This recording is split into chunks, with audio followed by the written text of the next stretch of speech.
जेवढे संबंधित आहेत त्यांच्यावर कारवाई होईल. आता पोलीस स्टेजच आहे. आम्ही आता कलेक्टर ऑफिसला रात्री ईमेल केला जिल्हाधिकाऱ्यांना. त्यांना सांगितलं की ज्या जातीच्या दाखल्याच्या आधारावरती त्या रिझर्व्ह प्रभाग त्यांनी लढलेला आहे, त्याचा जातीचा दाखला जर डिस्क्वालिफाईड झाला तर त्यांचं नगरसेवक पण नॅचरली डिस्क्वालिफाईड होत आहे.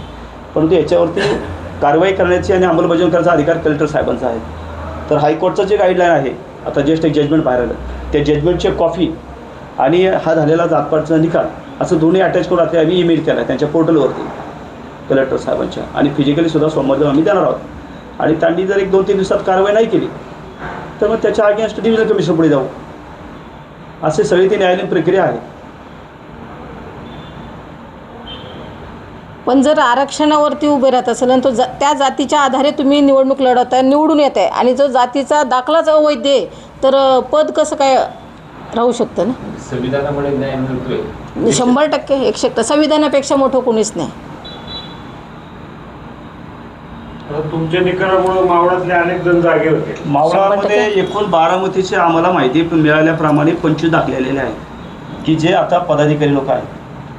आणि आम्ही हळूहळू आता ह्या सगळ्या विषयाचा खोलखोल करण्यासाठी काही तज्ज्ञ लोकांना अपॉइंटेड केलेलं आहे.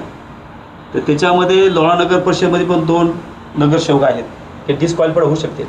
पण त्याला चॅलेंज करणारे जे त्यांचे अपोजिशनवाले आहेत ते डेली बेसचे लोक आहेत, त्यामुळे ते गेलेले नाही पुढे काय. पण त्यांनी त्यावेळेस ऑनलाईन पोर्टलवर तक्रार केलेल्या आहे. तर त्यांना देखील कायदेशीर मदत करून आम्ही त्या ठिकाणी देखील जो चुकीचा जाती दाखला पुरवला गेला आहे ते सुद्धा आम्ही लवकरात लवकर उघडकीस आणणार आहोत.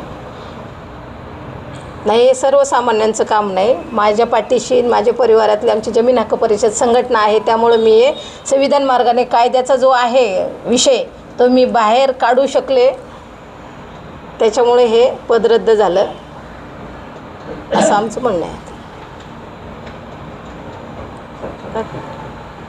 धन्यवाद. धन्यवाद.